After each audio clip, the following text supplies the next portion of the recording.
ਸਰੋਤਿਓ ਅੱਜ ਸ਼ੁੱਕਰਵਾਰ ਆ ਜਿਸ ਤਰ੍ਹਾਂ ਤੁਹਾਨੂੰ ਪਤਾ ਹੀ ਆ ਅੱਜ ਦੇ ਪ੍ਰੋਗਰਾਮ ਦੇ ਵਿੱਚ ਅਪਡੇਟ ਅਮਰੀਕਾ ਕੀ ਕੁਝ ਵਾਪਰਦਾ ਦੁਨੀਆ 'ਚ ਅਮਰੀਕਾ 'ਚ ਉਹ ਤੁਹਾਡੇ ਨਾਲ ਖਬਰਾਂ ਸਾਂਝੀਆਂ ਕਰਦੇ ਆ ਪਰ ਉਸ ਤੋਂ ਪਹਿਲਾਂ SV 509 ਬਿੱਲ ਨੂੰ ਲੈ ਕੇ ਮੈਂ ਰਾਜਕਨਵੀਰ ਸਿੰਘ ਜੀ ਤੁਹਾਨੂੰ ਟੈਕਸਟ ਵੀ ਕੀਤਾ ਜੇ ਸ਼ੋਅ ਕਰ ਸਕਦੇ ਹੋਈਏ ਅੱਜ ਹਿੰਦੂ ਅਮਰੀਕਨ ਫਾਊਂਡੇਸ਼ਨ ਵਾਲਿਆਂ ਨੇ ਬਹੁਤ ਸਾਰੇ ਕਾਲ ਸੈਂਟਰ ਬਣਾਏ ਹੋਏ ਹੈਗੇ ਆ ਵੀ ਗਵਰਨਰ ਦੇ ਆਫਿਸ ਦੇ ਵਿੱਚ ਲਗਾਤਾਰ ਜਿਹੜੀਆਂ ਆ ਕਾਲਾਂ ਕਰੋ ਕਹਿੰਦੇ ਪਈ ਅਸੀਂ ਹਜ਼ਾਰਾਂ ਕਾਲਾਂ ਕਰ ਚੁੱਕੇ ਆ ਗਵਰਨਰ ਦੇ ਆਫਿਸ ਨੂੰ ਤੇ ਹਜ਼ਾਰਾਂ ਦੇ ਹਿਸਾਬ ਨਾਲ ਲੈਟਰ ਭੇਜ ਚੁੱਕੇ ਆ ਤੇ ਜਿਹੜੀਆਂ ਸਿੱਖ ਜਥੇਬੰਦੀਆਂ ਆ ਸਿੱਖ ਗੁਰੂ ਘਰ ਆ ਸਿੱਖ ਕਮੇਟੀਆਂ ਆ ਉਹ ਕੀ ਕਰ ਰਹੀਆਂ ਹੈਗੀਆਂ ਉਹ ਤੁਸੀਂ ਆਪਣੇ ਆਪ ਨੂੰ ਪੁੱਛੋ ਅੱਜ ਲਾਸਟ ਡੇ ਆ ਅੱਜ ਗਵਰਨਰ ਨੇ ਵੀਟੋ ਕਰਨਾ ਆ ਬਿੱਲ ਜਿੰਨੇ ਕ ਸਾਨੂੰ ਜਿਹੜੇ ਪਤਾ ਚੱਲ ਰਿਹਾ ਹੈਗਾ ਲੱਗਦਾ ਨਹੀਂ ਉਹ ਇਹਦੇ ਤੇ ਸਾਈਨ ਕਰੂਗਾ ਸੋ ਹਜੇ ਤੱਕ ਜੇ ਕਿਸੇ ਨੇ ਕਾਲ ਨਹੀਂ ਕੀਤੀ ਜਾਂ ਜਿਨ ਕਾਲ ਕੀਤੀ ਵੀ ਆ ਅੱਜ ਕੈਲੀਫੋਰਨੀਆ ਦੇ ਗਵਰਨਰ ਦਾ ਜਿਹੜਾ ਫੋਨ ਨੰਬਰ ਆ ਪੂਰੀ ਤਰ੍ਹਾਂ ਜਾਮ ਹੋਣਾ ਚਾਹੀਦਾ ਹੈਗਾ ਪੂਰੀਆਂ ਕਾਲਾਂ ਹੋਣੀਆਂ ਚਾਹੀਦੀਆਂ ਜਦੋਂ ਭਾਰਤ ਪੱਖੀ ਜਥੇਬੰਦੀਆਂ ਲਗਾਤਾਰ ਕਾਲ ਸੈਂਟਰ ਸੈਟਅਪ ਕਰਕੇ ਕਾਲਾਂ ਕਰ ਰਹੀਆਂ ਹਜ਼ਾਰਾਂ ਦੇ ਹਿਸਾਬ ਨਾਲ ਆਪਾਂ ਕੀ ਸੁੱਤੇ ਪਏ ਹੈਗੇ ਆ ਜੇ ਬਿੱਲ ਫੇਲ ਹੁੰਦਾ ਨਾ ਅਸੀਂ ਜਿਹੜੇ ਵੱਡੇ ਵੱਡੇ ਸੁਪਨੇ ਲੈ ਪਏ ਆ ਲੈ ਕੇ ਜਿਹੜੇ ਜੀ ਰਹੇ ਆ ਵੀ ਸਾਡਾ ਰਾਜ ਬਣੂਗਾ ਸਾਡਾ ਰਾਜ ਆ ਰਿਹਾ ਭੁੱਲ ਜਾਓ ਇੰਡੀਆ ਦੀ ਸਰਕਾਰ ਇੱਕ ਤਰ੍ਹਾਂ ਦੇ ਨਾਲ ਜਿੱਥੇ ਵੀ ਕਿਤੇ ਸਿੱਖਾਂ ਦੀ ਮਾੜੀ ਮੋਟੀ ਡਿਮਾਂਡ ਆਉਂਦੀ ਆ ਉਹਦੇ ਅਗੇਂਸਟ ਪੂਰਾ ਜ਼ੋਰ ਲਾਉਂਦੀ ਆ ਉਹ ਸਾਨੂੰ ਇੱਕ ਤਰ੍ਹਾਂ ਦੇ ਨਾਲ ਪਾਲਸਤੀਨੀਅਨ ਵਾਂਗ ਸ਼ੋਅ ਕਰਨਾ ਚਾਹੁੰਦੀ ਆ ਵੀ ਇਹ ਤਾਂ ਬੰਦੇ ਜਿਹੜੇ ਆ ਜੀ ਇਹ ਬਹੁਤ ਖਤਰਨਾਕ ਬੰਦੇ ਆ ਬੰਬ ਚਲਾਉਂਦੇ ਗੋਲੀਆਂ ਮਾਰਦੇ ਆ ਇਹਨਾਂ ਦਾ ਕੰਮ ਹੀ ਜਿਹੜਾ ਰੌਲਾ ਪਾਉਣਾ ਹੈਗਾ ਆ ਸੋ ਸਿੱਖ ਹੋਣ ਦੇ ਨਾਤੇ ਪੰਜਾਬੀ ਹੋਣ ਦੇ ਨਾਤੇ ਗੁੱਡ ਇਨਸਾਨ ਹੋਣ ਦੇ ਨਾਤੇ ਸਾਡਾ ਸਾਰਿਆਂ ਦਾ ਜਿਹੜਾ ਫਰਜ਼ ਬਣਦਾ ਹੈਗਾ ਆ ਘੱਟੋ ਘੱਟ ਅੱਜ ਗਵਰਨਰ ਦੇ ਆਫਿਸ ਦੇ ਵਿੱਚ ਕਾਲਾਂ ਦਾ ਹੜ ਲਿਆ ਦਿਓ ਕਿਉਂਕਿ ਦੂਜੀਆਂ ਜਥੇਬੰਦੀਆਂ ਬਹੁਤ ਜ਼ੋਰ ਚਲਾ ਰਹੀਆਂ ਹੈਗੀਆਂ ਫੋਨ ਆਪਾਂ ਉੱਪਰ ਸ਼ੇਅਰ ਕਰ ਦਿੰਨੇ ਹੈਗੇ ਆ ਆਪਣੇ ਸਕਰੀਨ ਦੇ ਉੱਤੇ ਤਾਂ ਕਿ ਵੱਧ ਤੋਂ ਵੱਧ ਜਿਹੜੀਆਂ ਤੁਸੀਂ ਕਾਲਾਂ ਆ ਕੈਲੀਫੋਰਨੀਆ ਦੇ ਗਵਰਨਰ ਦੇ ਆਫਿਸ ਕਾਲ ਕਰ ਸਕੋ ਸਿਰਫ ਕੁਛ ਨਹੀਂ ਕਹਿਣਾ ਇਹੀ ਆ ਵੀ ਮੇਰਾ ਨਾਮ ਆਇਆ ਵੀ I am Harjot Singh I am requesting California governor Gavin Newsom to sign the bill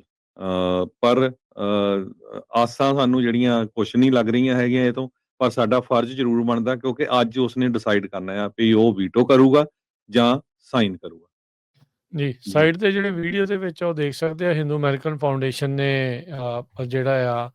ਆ ਕਿਵੇਂ ਲਿਖਿਆ ਵੀ we know governor California Gavin Newsom will make final decision on SB 509 today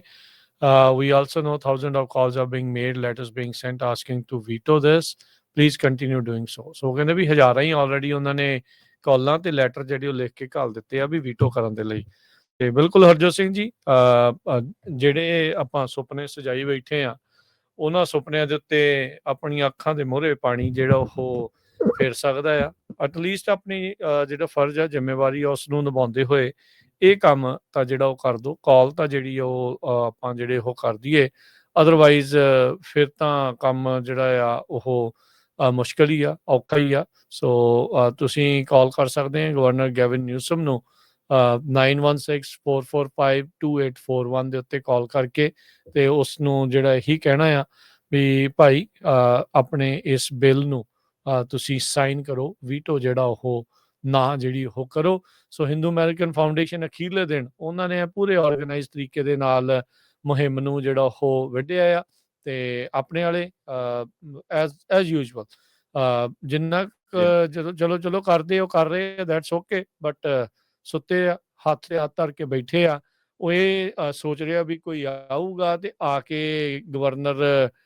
ਨੂੰ ਜਿਹੜਾ ਆ ਉਹ ਸਾਈਨ ਕਰਨ ਦੇ ਲਈ ਜਿਹੜਾ ਉਹ ਪ੍ਰੇਰ ਦਊਗਾ ਜ਼ੋਰ ਲਾਉਣਾ ਪੈਂਦਾ ਹੱਕ ਤੁਹਾਨੂੰ ਥਾਲੀ 'ਚ ਪਾ ਕੇ ਕੋਈ ਵੀ ਨਹੀਂ ਦਿੰਦਾ ਇਹ ਹੱਕ ਤਾਂ ਜਿਹੜੇ ਆ ਉਹ ਲੈਣੇ ਹੀ ਜਿਹੜੇ ਉਹ ਪੈਂਦੇ ਆ ਉਹਦੇ ਲਈ ਜਦੋਜਹਿਦ ਤਾਂ ਜਿਹੜੀ ਉਹ ਤੁਹਾਨੂੰ ਕਰਨੀ ਹੀ ਪੈਣੀ ਆ ਤੇ ਕਰਨੀ ਹੀ ਜਿਹੜੀ ਉਹ ਚਾਹੀਦੀ ਆ ਇਹ ਸਥਿਤੀ ਜਿਹੜੀ ਆ ਇਸ ਟਾਈਮ ਸਾਹਮਣੇ ਜਿਹੜੀ ਉਹ ਆ ਚੁੱਕੀ ਹੈਗੀ ਆ ਸੋ ਕੋਰਟ ਫਾਈਲਿੰਗਸ ਨੇ ਆਪਣੇ ਸਾਹਮਣੇ ਕਿਸ ਤਰੀਕੇ ਦੇ ਨਾਲ ਅੱਜ CBC ਨੇ ਵੀ ਬੜੀ ਵੱਡਾ ਨਿਊਜ਼ ਆਰਟੀਕਲ ਜਿਹੜਾ ਉਹ ਇਸ ਬਾਬਤ ਜਿਹੜਾ ਉਹ ਛਾਪਿਆ ਵੀ ਕਿਸ ਤਰ੍ਹਾਂ ਸਿੱਖ ਐਕਟਿਵਿਸਟ ਨੂੰ ਮਾਰਿਆ ਜਿਹੜਾ ਭਾਈ ਨਿੱਜਰ ਉਹਦੇ ਵਿੱਚ ਇੰਡੀਆ ਦਾ ਰੋਲ ਕੀ ਹੈ ਪ੍ਰੋਸੀਕਿਊਟਰਸ ਜਿਹੜੇ ਉਹ ਕਹਿ ਰਹੇ ਆ ਵੀ ਐਵੀਡੈਂਸ ਜਿਹੜਾ ਇੰਡੀਆ ਦੇ ਰੋਲ ਦਾ ਉਸ ਦੇ ਵਿੱਚ ਐਡ ਕੀਤਾ ਜਾਵੇ ਕਾਫੀ ਜਿਹੜੀ ਉਹ ਦਸਤਾਵੇਜ਼ੀ ਗੱਲਬਾਤ ਆ ਗੁਪਤੇ ਦੀ ਯਾਦਵ ਦੀ UC ਦੇ ਨਾਲ ਅੰਡਰ ਕਵਰ ਦੇ ਨਾਲ ਜਿਹੜਾ ਇਨਫੋਰਮੈਂਟ ਆ ਉਹਨਾਂ ਦੇ ਨਾਲ, ਕੌਨਫੀਡੈਂਟ ਇਨਫੋਰਮੈਂਟ ਉਹਨਾਂ ਦੇ ਨਾਲ, ਉਹ ਸਾਰੀਆਂ ਚੀਜ਼ਾਂ ਜਿਹੜੀਆਂ ਉਹ ਸਾਹਮਣੇ ਆ। ਸੋ ਉਹ ਚੀਜ਼ਾਂ ਸਾਹਮਣੇ ਹੋਣ ਦੇ ਬਾਵਜੂਦ ਤੁਸੀਂ ਦੇਖੋ ਹਰਜੋਤ ਸਿੰਘ ਜੀ, ਵੀ ਕੀ ਜਿਹੜਾ ਇਸ ਟਾਈਮ ਹੋ ਰਿਹਾ ਆ, ਵੀ ਗਵਰਨਰ ਨਿਊਸਮ, ਤੁਸੀਂ ਇਹ ਦੇਖੋ ਵੀ ਹਿੰਦੂ ਅਮਰੀਕਨ ਫਾਊਂਡੇਸ਼ਨ ਵਰਗੀ ਜਿਹੜੀ ਇਹ ਸੰਸਥਾ ਆ, ਜਿਹੜੇ ਸ਼ੁਕਲੇ ਹੋਣੀ ਆ, ਜਿਹੜੇ ਇਹਨਾਂ ਦੇ ਵਿੱਚ ਜਿਹੜੀਆਂ ਬੀਬੀ ਆ ਨਾਲ, ਆਈ ਥਿੰਕ ਕੋਈ ਕਾਲਰਾ ਜਿਹੜਾ ਹੈਗਾ ਆ, ਵੀ ਸਮੀਰ ਕਾਲਰਾ, ਵੀ ਉਹਨਾਂ ਨੇ ਅਮੈਂਡਮੈਂਟ ਵੀ ਕਰਾ ਦੀਆਂ, ਤੇ ਅਮੈਂਡਮੈਂਟ ਕਰਾ ਕੇ ਵੀ ਜਿਹੜੇ ਉਹ ਮੰਨੇ ਨਹੀਂ। ਤੁਸੀਂ ਸਿੰਪਲ ਜੀ ਜਿਹੜੀ ਇਸ ਦੇ ਵਿੱਚ ਜਿਹੜੀ ਇਹ ਗੱਲ ਹੈਗੀ ਆ। ਸੋ ਇਹ ਸਾਰੀਆਂ ਚੀਜ਼ਾਂ ਆ। ਚਾਈਨਾ ਵਾਲੇ, ਇੰਡੀਆ ਵਾਲੇ ਕਿਸ ਤਰੀਕੇ ਦੇ ਨਾਲ ਇਹ ਸਾਰਾ ਚੀਜ਼ਾਂ ਕਰ ਰਹੇ ਆ ਜੀ। ਮੁਲਕ ਦਾ ਨਾਂ ਨਹੀਂ ਹੈਗਾ, ਇਹ ਮੁਲਕ ਦਾ ਨਾਮ ਨਹੀਂ ਇਸ ਬਿੱਲ ਦੇ ਵਿੱਚ ਕੋਈ ਵੀ ਹੈਗਾ, ਪਰ ਉਹਨਾਂ ਨੂੰ ਪਤਾ ਆ ਵੀ ਉਹਨਾਂ ਦੇ ਉੱਤੇ ਨਿਸ਼ਾਨਾ ਇਸ ਲਈ ਸਾਧ ਹੋ ਜਾਣਾ ਕਿਉਂਕਿ ਉਹ ਇੰਡੀਆ ਦਾ ਪ੍ਰੋਪੋਗੰਡਾ ਫੈਲਾਉਂਦੇ ਹੈਗੇ ਆ ਜੀ। ਬਿਲਕੁਲ, ਕਿਉਂਕਿ ਅਮਰੀਕਾ ਦੇ ਵਿੱਚ, ਇੰਗਲੈਂਡ 'ਚ, ਕੈਨੇਡਾ 'ਚ ਜਾਂ ਸਿੱਖਾਂ ਨੂੰ ਮਾਰਿਆ ਜਾਂ ਮਾਰਨ ਦੀ ਕੋਸ਼ਿਸ਼ ਕੀਤੀ ਹੈ। ਸ਼ਰੇਆਮ ਇੰਡੀਆ ਦੀ ਸਰਕਾਰ ਇਨਵੋਲਵ ਆ। ਵਿਕਾਸ ਯਾਦਵ ਜਿਹੜਾ ਉਹਨਾਂ ਦਾ ਰਾਜ ਦਾ ਏਜੰਟ ਸੀ। ਸੋ ਇਹ ਤਾਂ ਪ੍ਰੂਵ ਹੋ ਚੁੱਕਾ ਹੈਗਾ। ਸੋ ਪਰ ਮੈਨੂੰ ਕਈ ਵਾਰੀ ਜਿਹੜਾ ਆ ਨਾ ਗਿਲਾ ਵੀ ਆਉਂਦਾ ਵੀ ਹਜੇ ਕੱਲ ਤੱਕ ਵੀ ਸਾਨੂੰ ਕੋਈ ਮੈਸੇਜ ਆਈ ਜਾਂਦੇ ਸੀ ਉੱਤੇ ਵੀ SB 509 ਬਿੱਲ ਕੀ ਆ। ਦੇਖੋ 1 ਸਾਲ ਹੋ ਗਿਆ ਰੌਲਾ ਪਾਉਂਦਿਆਂ ਨੂੰ, 1 ਸਾਲ। ਕਿੱਥੇ ਆਪਣੀ ਜਿਹੜੀ ਕੌਮ ਆ ਉਹ ਖੜੀ ਹੈਗੀ ਆ। ਹਰਜੋਤ ਸਿੰਘ ਜੀ, ਅੱਜ ਦੇ ਦਿਨਾਂ ਦੇ ਵਿੱਚ ਹੀ ਜਿਹੜਾ ਉਹ 350 ਪੈਦਲ ਮਾਰਚ ਸ਼ੁਰੂ ਹੋਇਆ ਸੀ, ਨਿਰਭਉ ਨਿਆਂ ਮਾਰਚ, ਬੇਕਰਸਫੀਲਡ ਦੀ ਧਰਤੀ ਤੋਂ, ਤੇ ਉਹ ਫਿਰ ਨਗਰ ਕੀਰਤਨ ਤੋਂ 1 ਦਿਨ ਪਹਿਲਾਂ, 2 ਦਿਨ ਪਹਿਲਾਂ ਜਿਹੜਾ ਉੱਥੇ ਪਹੁੰਚਿਆ ਸੀਗਾ, ਤੇ ਉੱਥੇ ਹੀ ਇਸ ਬਿੱਲ ਦੇ ਲਈ ਹਾਂ ਦਾ ਨਾਰਾ ਜਿਹੜਾ ਉਹ ਵੱਜਾ ਸੀਗਾ। ਉੱਥੇ ਹੀ ਇਹ ਆਖਿਆ ਗਿਆ ਸੀਗਾ ਵੀ ਹਾਂ ਭਾਈ ਇਹ ਚੀਜ਼ ਜਿਹੜੀ ਆ ਉਹ ਹੋਣੀ ਚਾਹੀਦੀ ਆ। ਪਰ ਅਜੇ ਵੀ ਅਫਸੋਸ ਦੇ ਨਾਲ ਇਹ ਗੱਲ ਆ ਵੀ ਜੇ ਨਹੀਂ ਹੋਇਆ ਤਾਂ ਫਿਰ ਕੰਮ ਬਹੁਤ ਔਖਾ ਆ। ਸੋ ਹਿੰਦੂ ਅਮਰੀਕਨ ਫਾਊਂਡੇਸ਼ਨ ਵਾਲੇ ਲੱਗੇ ਆ, ਪੂਰੇ ਆਰਗੇਨਾਈਜ਼ ਤਰੀਕੇ ਨਾਲ ਲੱਗੇ ਆ, ਤੇ ਆਪਾਂ ਸ਼ਾਇਦ ਖੌਰੇ ਹੱਥ ਤੇ ਹੱਥ ਧਰ ਕੇ ਬੈਠੇ ਆ। ਅਜੇ ਵੀ ਵਕਤ ਆ। ਤੁਸੀਂ ਆਪਣੇ ਵੱਲੋਂ ਇਹ ਨਾ ਹੋਵੇ ਵੀ ਚਲੋ ਉਹ ਵੀਟੋ ਕਰ ਦੇਵੇ, ਵੱਖਰੀ ਗੱਲ ਆ। ਆਪਣੇ ਕੋਲੋਂ ਇਹ ਸ਼ਿਕਾਇਤ ਨਹੀਂ ਹੋਣੀ ਚਾਹੀਦੀ ਵੀ ਆਪਾਂ ਕੋਸ਼ਿਸ਼ ਨਹੀਂ ਕੀਤੀ। ਹਾਂ, ਇਹ ਚੀਜ਼ ਜਿਹੜੀ ਆਪਾਂ ਆਪਣੇ ਮਨ ਦੇ ਵਿੱਚ ਹੋਣੀ ਚਾਹੀਦੀ ਆ ਵੀ ਹਾਂ ਭਾਈ ਅਸੀਂ ਇਹ ਕੋਸ਼ਿਸ਼ ਕੀਤੀ ਸੀ। ਉਹ ਵੱਖਰੀ ਗੱਲ ਆ ਵੀ ਗਵਰਨਰ ਜਿਹੜਾ ਆ ਉਹ ਸਾਡੇ ਪਿੱਠ 'ਚ ਛੁਰਾ ਮਾਰ ਗਿਆ, ਧੋਖਾ ਜਿਹੜਾ ਉਹ ਆਪਾਂ ਨੂੰ ਦੇ ਗਿਆ। ਚਲੋ ਆਪਾਂ ਇਹ ਆਸ ਨਹੀਂ ਕਰਦੇ ਵੀ ਏਦਾਂ ਹੋਊਗਾ, ਪਰ ਆਪਣੇ ਕੋਲ ਤਿਆਰੀ ਹੋਣੀ ਚਾਹੀਦੀ ਆ ਵੀ ਇਹਦੇ ਵਿੱਚ ਪੁਸ਼ਬੈਕ ਜਿਹੜਾ ਉਹ ਕੀ ਕਰਨਾ ਆ, ਵੇਟ ਕਰਨਾ ਆ ਵੀ ਹਾਂ ਜਦੋਂ ਕਿਸੇ ਗੁਰਦੁਆਰੇ ਆਊਗਾ ਫਿਰ ਉਹਨੂੰ ਕਹਿਣਾ ਆ, ਜਾ ਕੇ ਮਿਲਣਾ ਆ, ਉਹ ਕੀ ਕਰਨਾ ਆ, ਉਹਦੇ ਲਈ ਰੈਡੀ ਹੋਣਾ ਚਾਹੀਦਾ। ਕੋਈ ਰਣਨੀਤੀ ਜਿਹੜੀ ਉਹ ਤਿਆਰ ਹੋਣੀ ਚਾਹੀਦੀ, ਪਰ ਰਣਨੀਤੀ ਹਰਜੋਤ ਸਿੰਘ ਜੀ ਸਵਾਹ ਤਿਆਰ ਹੋਣੀ ਆ, ਸੌਰੀ ਮੇਰੀ ਲੈਂਗੁਏਜ ਦੇ ਲਈ। ਪਰ ਜਦੋਂ ਇੱਕ ਦੂਜੇ ਦਾ ਸਿਰ ਪਾੜਨ ਦੇ ਵਿੱਚ ਲੱਗੇ ਆ, ਲੱਤਾਂ ਖਿੱਚਣ ਦੇ ਵਿੱਚ ਤੁਸੀਂ ਲੱਗੇ ਰਹਿਣਾ ਆ, ਜਿੰਨੀਆਂ ਵੀ ਜਥੇਬੰਦੀਆਂ ਆ ਸਾਰੇ ਦੀਆਂ ਸਾਰੀਆਂ ਹੀ ਸਿਰ ਜੋੜਨੇ ਨਹੀਂ ਤੇ ਸਿਰ ਜਦੋਂ ਪਾੜਨੇ ਇੱਕ ਦੂਜੇ ਦੇ, ਤੇ ਫਿਰ ਰਣਨੀਤੀ ਕਿੱਦਾਂ ਤਿਆਰ ਹੋ ਜੂਗੀ ਵੀ ਕੌਮ ਨੂੰ ਕਿਹੜੀ ਸੇਧ ਦੇਣੀ ਹੈ ਤੇ ਕਿਹੜੇ ਪਾਸੇ ਵੱਲ ਨੂੰ ਜਿਹੜਾ ਉਹ ਜਾਣਾ ਆ। ਤੇ ਫਿਰ ਆਸ ਉਮੀਦ ਇਹ ਕਰਨੀ ਵੀ ਗਵਰਨਰ ਵੀਟੋ ਨਾ ਕਰੇ, ਸਾਈਨ ਕਰ ਦੇਵੇ। ਕਿੰਨਿਆਂ ਨੇ ਮੁਲਾਕਾਤ ਕੀਤੀ, ਕਿੰਨਿਆਂ ਦੇ ਕੋਲ ਡਾਇਰੈਕਟ ਕੰਟੈਕਟ ਹੈਗਾ ਸਿੱਖਾਂ ਦੇ ਕੋਲ ਗਵਰਨਰ ਦਾ। ਜਿਹੜੇ ਦੂਜੇ HAF ਵਾਲਿਆਂ ਦੇ ਉੱਤੇ ਜਿਹੜੀ ਉਹਨਾਂ ਕਮਿਊਨਿਟੀ ਆ, ਹਿੰਦੂ ਕਮਿਊਨਿਟੀ ਤੇ ਕਿੰਨੇ ਲੋਕਾਂ ਕੋਲ ਸਿੱਧਾ ਡਾਇਰੈਕਟ ਕੰਟੈਕਟ ਆ, ਜ਼ਮੀਨ ਅਸਮਾਨ ਦਾ ਫਰਕ ਆ। ਬਾਅਦ ਚ ਆਏ ਆਪਣੀ ਕਮਿਊਨਿਟੀ ਤੋਂ, ਇਹ ਨਹੀਂ ਕਹਿੰਦੇ ਵੀ ਕੋਈ ਅੱਗੇ ਨਹੀਂ ਜਾ ਸਕਦਾ ਆ, ਪਰ ਆਪਣੇ ਹੱਥ ਤੇ ਹੱਥ ਧਰੇ ਕਿਉਂ ਬੈਠੇ ਜਿਹੜੇ ਉਹ ਰਹਿ ਗਏ ਹਾਂ। ਸੋ ਇਹ ਚੀਜ਼ਾਂ ਦੇ ਵਿੱਚ ਮੋਹਰੇ ਜਰਾ ਉਹ ਦੇਖੋ ਜੀ। ਇਹ ਬਿਲਕੁਲ, ਜੇ ਆਪਾਂ ਆਪਣੇ ਹੱਕਾਂ ਦੇ ਲਈ, ਨਿਆਣਿਆਂ ਲਈ, ਜਿਹੜੇ ਆਉਣ ਵਾਲੇ ਜਿਹੜੇ ਸਾਡੇ ਬੱਚੇ ਆ ਉਹਨਾਂ ਦੀ ਸੇਫਟੀ ਲਈ, ਆਪਣੀ ਕੌਮ ਦੇ ਲਈ ਕੁਛ ਨਹੀਂ ਕਰ ਸਕਦੇ, ਉਹ ਭੁੱਲ ਜਾਓ। ਜਿਹੜੇ ਸੋਚਦੇ ਆ ਵੀ ਨਹੀਂ ਸਾਨੂੰ ਕੀ ਜੀ, ਸਾਡੇ ਤਾਂ ਗੈਸ ਸਟੇਸ਼ਨ ਹੈਗੇ ਆ, ਸਾਡੇ ਟਰੱਕ ਹੈਗੇ ਆ, ਸਾਡੇ ਖੇਤ ਹੈਗੇ ਆ। ਦੇਖ ਲਓ ਵੀ 2 ਲੱਖ ਟਰੱਕ ਡਰਾਈਵਰ ਦਾ ਕੀ ਕੀਤਾ ਇੱਕਦਮ। ਸੋ ਜਦੋਂ ਇਦਾਂ ਦੇ ਬਿੱਲ ਆਉਂਦੇ ਨਾ, ਤੁਹਾਡੀ ਫਿਰ ਕੋਈ ਨਹੀਂ ਸੁਣਦਾ ਹੈਗਾ।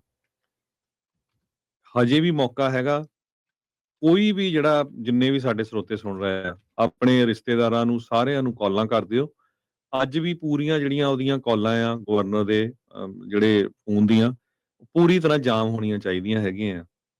ਫਰਜ਼ ਤਾਂ ਨਿਭਾਓ ਨਾ, ਘੱਟੋ ਘੱਟ ਆਪਣਾ ਜਿਹੜਾ ਸਾਡਾ ਸਾਰਿਆਂ ਦਾ ਫਰਜ਼ ਬਣਦਾ ਹੈਗਾ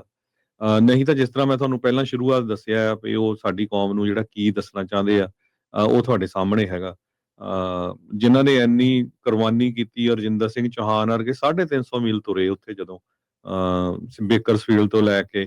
ਸੈਕਰਾਮੈਂਟੋ ਤੱਕ ਜਦੋਂ ਵਾਕ ਚੱਲਦੀ ਸੀ। ਸੋ 1 ਸਾਲ ਹੋ ਗਿਆ ਪੂਰਾ ਰੌਲਾ ਪਾਉਂਦਿਆਂ ਨੂੰ, ਬਹੁਤ ਲੋਕਾਂ ਨੇ ਮਿਹਨਤ ਵੀ ਕੀਤੀ ਆ, ਬਹੁਤ ਲੋਕਾਂ ਨੇ ਸਾਈਨ ਵੀ ਕਰਾਏ ਆ, ਪਰ ਹਜੇ ਵੀ ਅੱਜ ਬਸ ਕੁਛ ਘੰਟੇ ਹੈਗੇ ਆ, ਵੱਧ ਤੋਂ ਵੱਧ ਜਿਹੜੀਆਂ ਕਾਲਾਂ ਕਰੋ। ਮੋਸਟ ਪ੍ਰੋਬਬਲੀ ਲੱਗਦਾ ਇਹੀ ਆ ਵੀ ਗਵਰਨਰ ਨੇ ਜਿਹੜਾ ਵੀਟੋ ਕਰਨਾ ਆ, ਕਿਉਂਕਿ ਹਿੰਦੂ ਅਮਰੀਕਨ ਫਾਊਂਡੇਸ਼ਨ ਵਰਗੀਆਂ ਆਰਗੇਨਾਈਜੇਸ਼ਨਾਂ ਨੇ ਬਹੁਤ ਪ੍ਰੈਸ਼ਰ ਪਾਇਆ। ਉਹਨਾਂ ਨੇ ਹਜ਼ਾਰਾਂ ਦੀ ਗਿਣਤੀ 'ਚ ਕਾਲਾਂ, ਉਹਨਾਂ ਨੇ ਘਰਾਂ 'ਚ ਬੈਠੇ ਕੰਪਿਊਟਰ ਸੈਟਅਪ ਕੀਤੇ ਹੋਏ ਹੈਗੇ ਆ। ਆਪਣੇ ਕੀ ਕਰ ਰਹੇ ਹੈਗੇ ਆ ਵੀ ਜੀ ਗੁਰਦੁਆਰੇ ਇਲੈਕਸ਼ਨਾਂ ਹੋਣੀਆਂ, ਉੱਥੇ ਜ਼ੋਰ ਲਾ ਲਓ ਜਾਂ ਸੋ ਇਹ ਬਹੁਤ, ਜੇ ਇਹ ਬਿੱਲ ਫੇਲ ਹੁੰਦਾ ਨਾ, ਪਹਿਲਾਂ ਇੱਕ ਹੋਰ ਬਿੱਲ ਫੇਲ ਹੋਇਆ ਸੀ, ਉਹ ਵੀ ਗਵਰਨਰ ਨੇ ਵੀਟੋ ਕਰਤਾ ਸੀ। ਉਸ ਤੋਂ ਪਹਿਲਾਂ ਜਿਹੜਾ ਪਹਿਲੇ ਗਵਰਨਰ ਸੀ ਉਹਨੇ ਪੰਜਾਬੀ ਵਾਲਾ ਬਿੱਲ ਵੀਟੋ ਕਰਤਾ ਸੀ। ਤੁਹਾਡੇ ਕੋਲ ਹੈ ਕੁਛ ਨਹੀਂ, ਜੋ ਮਰਜ਼ੀ ਕਰੀ ਜਾਓ, ਮਿਹਨਤ ਕਰੀ ਜਾਓ, ਬਸ ਕੰਮ ਕਰੀ ਜਾਓ ਭਈਆਂ, ਦੈਟਸ ਇਟ। ਤੁਹਾਡੇ ਹੱਕ ਨਹੀਂ ਤੁਹਾਨੂੰ ਕੋਈ ਵੀ ਮਿਲਣੇ ਹੈਗੇ। ਸੋ ਸਾਡਾ ਸਾਰਿਆਂ ਦਾ ਫਰਜ਼ ਬਣਦਾ, ਘੱਟੋ ਘੱਟ ਆਪਾਂ ਜਿਹੜਾ ਆ, ਇਹ ਤਾਂ ਨਾ ਕੱਲ ਨੂੰ ਤੁਹਾਡੇ ਤੇ ਬਲੇਮ ਹੋਵੇ ਆਪਣੇ ਆਪ ਤੇ ਵੀ ਯਾਰ ਮੈਂ ਕੁਛ ਨਹੀਂ ਕੀਤਾ ਸੀ, ਮੈਂ ਨਹੀਂ ਕਾਲ ਕਰ ਸਕਿਆ ਜਾਂ ਮੇਰੇ ਪਰਿਵਾਰਕ ਮੈਂਬਰ ਨਹੀਂ ਕਾਲ ਕਰ ਸਕੇ। ਸੋ ਪਲੀਜ਼ ਸਾਰਿਆਂ ਨੂੰ ਬੇਨਤੀ ਆ, ਅੱਜ ਕਾਲ ਕਰੋ, ਜ਼ੋਰ ਲਾਓ। ਬਾਕੀ ਜਿਹੜਾ ਆ ਉਹ ਜੋ ਵੀ ਹੋਊਗਾ ਗੁਰੂ ਮਹਾਰਾਜ ਨੂੰ ਭਾਊਗਾ ਜੀ। ਜੀ ਬਿਲਕੁਲ, ਫੋਨ ਨੰਬਰ ਮੈਂ ਇੱਕ ਵਾਰੀ ਦੱਸਦਾ ਜਿਹੜਾ ਜਾਵਾਂ ਹਰਜੋਤ ਸਿੰਘ ਜੀ, 9164452841, 916 445 2821। ਇਹ ਨੰਬਰ ਦੇ ਉੱਤੇ ਜਿਹੜੀ ਆ ਉਹ ਤੁਸੀਂ ਕਾਲ ਕਰ ਸਕਦੇ ਆ। ਸੋ ਇਹ ਹੈ 9164452841, 916 445 2841 ਦੇ ਉੱਤੇ। ਇਸ ਨੰਬਰ ਦੇ ਉੱਤੇ ਜਿਹੜਾ ਉਹ ਤੁਸੀਂ ਕਾਲ ਕਰੋ ਤੇ ਕਾਲ ਕਰਕੇ ਜਿਹੜਾ ਆ ਉਹ ਗਵਰਨਰ ਨਿਊਸਮ ਹੋਣਾ ਨੂੰ ਆਖੋ ਵੀ ਬਈ SP 509 ਦੇ ਉੱਤੇ ਜਿਹੜਾ ਉਹ ਤੁਸੀਂ ਸਾਈਨ ਜ਼ਰੂਰ ਕਰੋ। ਇਸ ਬਿੱਲ ਨੂੰ, ਕਾਨੂੰਨ ਜਿਹੜਾ ਉਹ ਬਣਾਓ ਜਿਹਦੇ ਨਾਲ 5 ਤੋਂ 6 ਲੱਖ ਡਾਲਰ ਜਿਹੜਾ ਉਹ ਸਾਲਾਨਾ ਖਰਚਾ ਆ। ਤੇ ਉਹ ਹੁਣ ਵੀ ਤਾਂ ਦੇਖੋ ਨਿਖਿਲ ਗੁਪਤੇ ਨੂੰ ਜਿਹੜਾ ਵਕੀਲ ਕੀਤੇ ਉਹ ਆਪਣੇ ਟੈਕਸ ਪੇਅਰ ਮਨੀ ਜਾ ਰਹੀ ਆ। ਮਿਲੀਅਨਸ ਆਫ ਡਾਲਰ, ਲੱਖਾਂ ਹੀ ਡਾਲਰਾਂ ਦੇ ਖਰਚੇ ਵਾਲੇ ਜਿਹੜੇ ਵਕੀਲ ਉਹ ਉਹਨੂੰ ਮਿਲੇ ਆ, ਆਪਣੇ ਟੈਕਸ ਦੀ ਮਨੀ ਦੇ ਨਾਲ ਹੀ ਦਿੱਤੇ ਆ। ਤੇ ਜੇ ਉਹ ਜਿਹੜਾ ਇੱਥੇ ਆ ਕੇ ਸਿੱਖ ਡਿਸੀਡੈਂਟਸ ਨੂੰ ਮਾਰ ਸਕਦਾ ਆ, ਮਾਰਨ ਦੀਆਂ ਧਮਕੀਆਂ ਦੇ ਰਿਹਾ, ਮਾਰਨ ਦੀ ਸੁਪਾਰੀ ਦੇ ਰਿਹਾ ਆ, ਜੇ ਉਹਦੇ ਲਈ ਹਰਜੋਤ ਸਿੰਘ ਜੀ ਵੀ ਇੰਨੇ ਮਨੀ ਸਪੈਂਡ ਕੀਤੀ ਜਾ ਸਕਦੀ ਆ, ਤੇ ਜਿਨ੍ਹਾਂ ਲੋਕਾਂ ਨੂੰ ਉਹ ਮਾਰ ਰਿਹਾ, ਜਿਹੜੇ ਉਹਦੇ ਵਿਕਟਮ ਆ, ਉਹਨਾਂ ਦੀ ਸੁਰੱਖਿਆ ਦੇ ਲਈ ਇਹ ਬਿੱਲ ਦੇ ਉੱਤੇ ਇੰਨੇ ਮਨੀ ਸਪੈਂਡ ਕਿਉਂ ਨਹੀਂ ਕੀਤੀ ਜਾ ਸਕਦੀ? ਮੈਂ ਬਾਰ-ਬਾਰ ਕਹਿੰਦਾ ਆ, ਇਹ ਬਿੱਲ ਨੋ ਬਰੇਨਰ ਆ, ਪਰ ਗਵਰਨਰ ਇਹਦੇ ਵਿੱਚ ਬਿਲਕੁਲ ਅਖੀਰਲੇ ਮੌਕੇ ਤੱਕ ਜਿਹੜਾ ਉਹ ਲੈ ਗਿਆ, ਤੇ ਸੰਕੇਤ ਇਹੀ ਆ, ਲੱਗ ਇਹੀ ਰਿਹਾ, ਜਿਹੜਾ ਇੰਨੀ ਦੇਰੀ ਹੋਈ ਹਰਜੋਤ ਸਿੰਘ ਜੀ ਇਸ ਦੇ ਵਿੱਚ ਨਾ ਉਸ ਤੇ ਸਾਈਨ ਕਰਨ ਨੂੰ, ਜਿਹੜਾ ਉਹ ਲੈ ਕੇ ਇਹ ਇਹੀ ਇਸ਼ਾਰਾ ਕਰ ਰਹੀ ਆ ਵੀ ਦਾਲ 'ਚ ਕਾਲਾ ਹੀ ਆ ਕੁਛ। ਉਹ ਤੁਸੀਂ ਦੇਖੋ ਵੀ ਕਿੰਨੇ ਆਰਗੇਨਾਈਜ਼ ਤਰੀਕੇ ਦੇ ਨਾਲ ਜਿਹੜੇ ਉਹ ਚੱਲ ਰਹੇ ਆ, ਉਹਨਾਂ ਦਾ ਇਹੀ ਸਿਰਫ ਤੇ ਸਿਰਫ ਜਿਹੜਾ ਉਹ ਆਪਣੇ ਸਾਹਮਣੇ ਆ ਵੀ ਉਹ ਕੀ ਇਸ ਦੇ ਵਿੱਚ ਚਾਹੁੰਦੇ ਹੈਗੇ ਆ। ਸੋ ਆਪਣੀਆਂ ਅੱਖਾਂ ਖੋਲੀਏ, ਅੱਖਾਂ ਤੋਂ ਪਰਦਾ ਜਿਹੜਾ ਉਹ ਚੱਕੀਏ ਤੇ ਦੇਖੀਏ ਵੀ ਇਸ ਦੇ ਵਿੱਚ ਅੱਗੇ ਜਿਹੜਾ ਉਹ ਕੀ ਕਰਨਾ ਚਾਹੀਦਾ। ਕਿਸੇ ਦੇ ਕੋਈ ਲੋਕਲ ਕੰਟੈਕਟ ਆ, ਕੋਈ ਕਿਸੇ ਅਸੈਂਬਲੀ ਮੈਂਬਰ ਨੂੰ ਜਾਣਦਾ, ਕੌਂਸਲ ਮੈਂਬਰ ਨੂੰ ਜਾਣਦਾ, ਕਿੰਨਿਆਂ ਕੁ ਨੂੰ ਜਿਹੜਾ ਉਹ ਜਾਣਦੇ ਆ, ਉਹਨਾਂ ਤੋਂ ਕਾਲਾਂ ਕਰਵਾਓ ਅੱਜ ਗਵਰਨਰ ਨੂੰ। ਉਹ ਜਿੱਦਾਂ ਹੁੰਦੇ ਨਾ ਵੀ ਜਦੋਂ ਆਪਾਂ ਕਿਸੇ ਦੀ ਕੋਈ ਲੜਾਈ ਹੋਈ ਹੁੰਦੀ ਤਾਂ ਫਿਰ ਬੰਦੇ ਪਾਈਦੇ ਆ ਨਾ ਵਿੱਚ, ਕਹਿੰਦੇ ਹੁੰਦੇ ਆ ਵੀ ਹਾਂ ਬਈ ਕਰਾਈਏ ਸੁਲ੍ਹਾ ਸਫਾਈ, ਜਿਹੜਾ ਰਾਜੀਨਾਮਾ ਜਿਹੜਾ ਉਹ ਕਰਾਇਆ ਜਾਵੇ। ਬੰਦੇ ਫਿਰ ਲੱਭਦੇ ਆ, ਅੱਛਾ ਉਹ ਉਹਨੂੰ ਜਾਣਦਾ ਹੋਣਾ, ਉਹਦੇ ਨਾਲ ਆਹ ਰਿਸ਼ਤੇਦਾਰੀ ਕੱਢ ਕੇ ਤਾਂ ਇਦਾਂ ਕਰੋ, ਕੱਢੋ ਅੱਜ ਰਿਸ਼ਤੇਦਾਰੀਆਂ ਭਾਈ ਗਵਰਨਰ ਦੇ ਨਾਲ, ਦੇਖੋ ਕੌਣ ਕਿਹਦਾ ਜਾਣਦਾ ਆ। ਲੱਗ ਜੇ ਪਤਾ ਵੀ ਤੁਹਾਡੇ ਕਿੰਨੇ ਕੁ ਜਿਹੜੀਆਂ ਕੰਪਨੀਆਂ ਦਾ ਕਿੰਨਾ ਕੁ ਦਾਅ ਜਿਹੜਾ ਉਹ ਚੱਲਦਾ, ਕਿੰਨਾ ਕੁ ਜ਼ੋਰ ਜਿਹੜਾ ਉਹ ਤੁਹਾਡਾ ਜਿਹੜਾ ਇਸ ਦੇ ਵਿੱਚ ਹੈਗਾ ਆ। ਸਾਰੀਆਂ ਜਿਹੜੀਆਂ ਗੁਰੂ ਘਰ ਦੀਆਂ ਕਮੇਟੀਆਂ, ਵੱਖ-ਵੱਖ ਜਿਹੜੇ ਲੋਕ, ਜਿਹੜੀਆਂ ਕੌਕਸ ਜਿਹੜੇ ਵੱਖ-ਵੱਖ ਜਿਹੜੇ ਉਹ ਬਣੇ ਆ, ਜਿਹੜੇ ਅਸੈਂਬਲੀ ਮੈਂਬਰ, ਕਾਂਗਰਸਮੈਨ, ਸਾਰਿਆਂ ਨੂੰ ਜਿਹੜੇ ਵੀ ਜਿਹਨੂੰ ਜਾਣਦਾ ਆ, ਉਹਨਾਂ ਤਾਈਂ ਅਪਰੋਚ ਕਰਕੇ ਅੱਜ ਗਵਰਨਰ ਨੂੰ ਭਾਈ ਕਰੋ ਕਾਲਾਂ। ਲੱਗ ਜੇ ਪਤਾ ਫਿਰ ਵੀ ਹਾਂ ਵੀ ਜ਼ੋਰ ਕਿਹਦਾ ਜਿਹੜਾ ਉਹ ਜ਼ਿਆਦਾ ਆ। ਤੁਸੀਂ ਆਪਣੇ ਵੱਲੋਂ ਬਾਹਰ ਦੇ ਵਿੱਚ ਲਾਉਣ ਦੇ ਵਿੱਚ ਜਿਹੜੇ ਪਿੱਛੇ ਨਹੀਂ ਰਹਿਣਾ, ਇਹ ਆਪਾਂ ਤੁਹਾਨੂੰ ਬਾਰ-ਬਾਰ ਕਹਿ ਰਹੇ ਹਾਂ। ਫੋਨ ਨੰਬਰ ਫੇਰ ਦੱਸਦਾ ਜਾਵਾਂ, 9164452841 ਦੇ ਉੱਤੇ ਜਿਹੜੀ ਉਹ ਤੁਸੀਂ ਕਾਲ ਇਸ ਦੇ ਪ੍ਰੋਗਰਾਮ ਦੇ ਵਿੱਚ ਕਰਨੀ ਹੈਗੀ ਆ ਜੀ। ਸੋ ਬਿਲਕੁਲ ਆਪਾਂ ਕੋਸ਼ਿਸ਼ ਕਰਿਓ, ਜੇ ਸਕਰੀਨ ਦੇ ਉੱਤੇ ਤੁਸੀਂ ਪਾਏ ਦਿੱਤਾ ਹੈ ਨੰਬਰ ਆਲਰੇਡੀ, ਸੋ ਸਾਰੇ ਜਾਣੇ ਸਕਰੀਨ ਤੋਂ ਚੈੱਕ ਕਰ ਸਕਦੇ ਹੋ।